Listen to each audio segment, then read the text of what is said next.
Hi everybody, hope you're doing well and staying safe. In this lesson we're going to concentrate on working with branch material and also adding a third flower.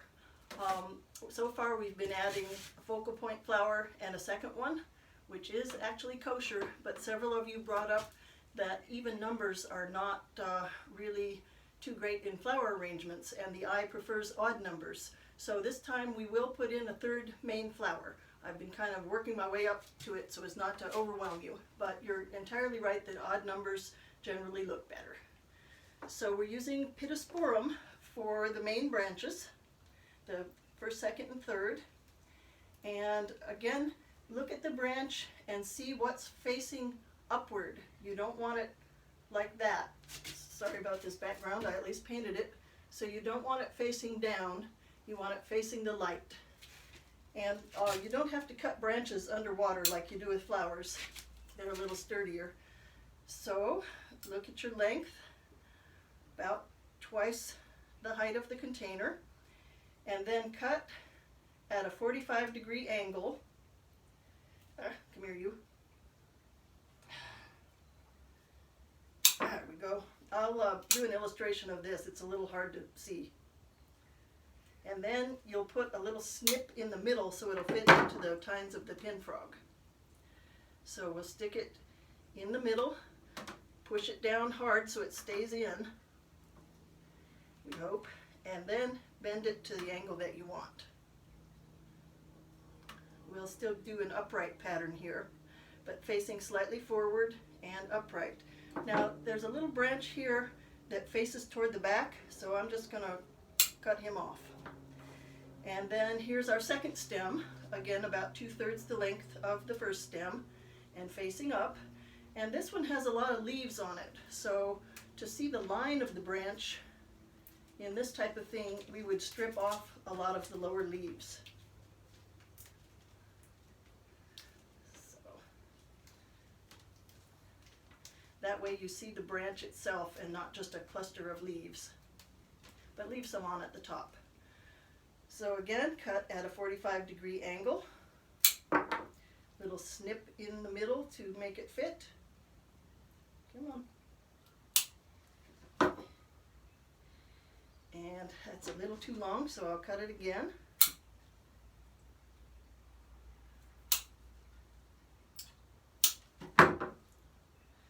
Put the base of it close to the first stem, push it in hard, and then position it like you want. And you can always trim off a few more of these later if it is too bushy. So we have first and second. Actually, I'm going to make the second even a little shorter. Okay.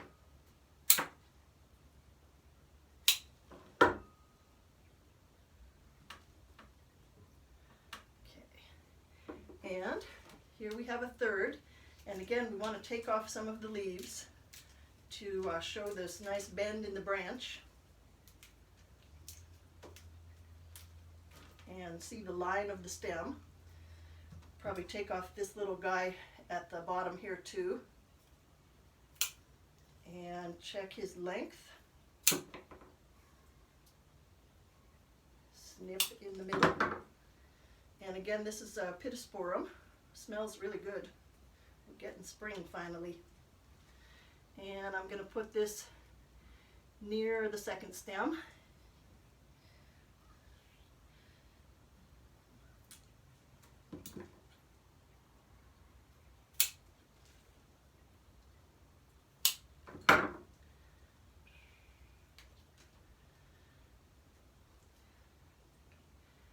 And facing forward.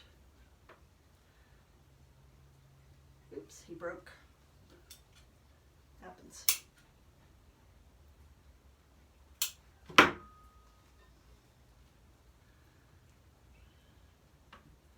So there you have your basic structure, and again, once you get the branches in, you might see some leaves kind of running into each other, so it's fine to trim them after they're put in.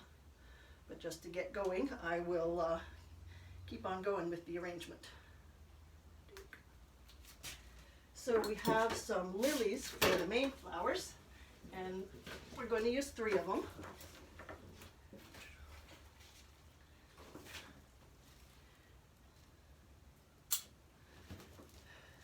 So this one's the most open and the prettiest, so we'll use it for the lower focal point.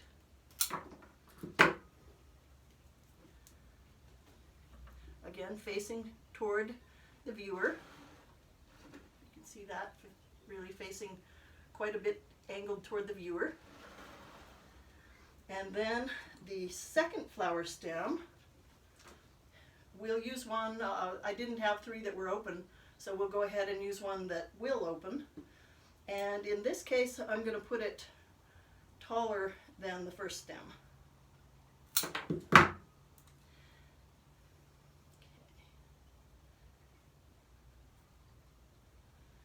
And sometimes you just have to visualize that your flowers are going to open. It's actually better to get them a little closed, they'll last longer. And then the third flower we'll put in the back and shorter than the second stem to give it some depth. And it's fine in Ikebana to have something in the back that's partially obscured by other flowers. So we have first stem, second, third. I'm going to trim a few of these leaves. And then big focal point flower, second and third in the back. And now we'll put in a few nasturtiums for the filler.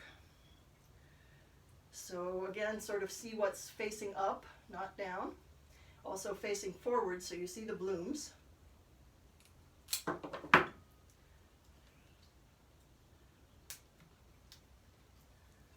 Ooh, this is tricky because there's too many leaves on this.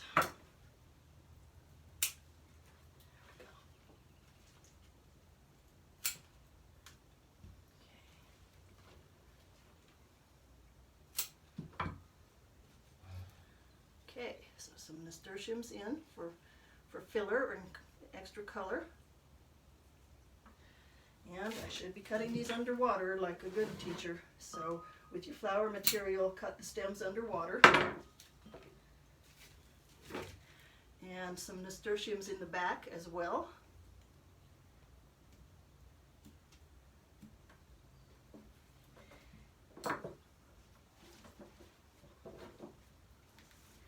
And then a couple in front. Again, we want to make sure that you don't look in and see the pin frog or kenzan.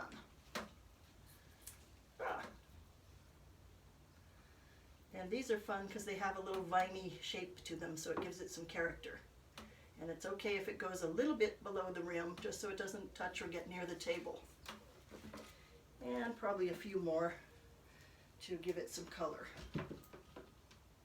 And again, we're giving it some depth as well.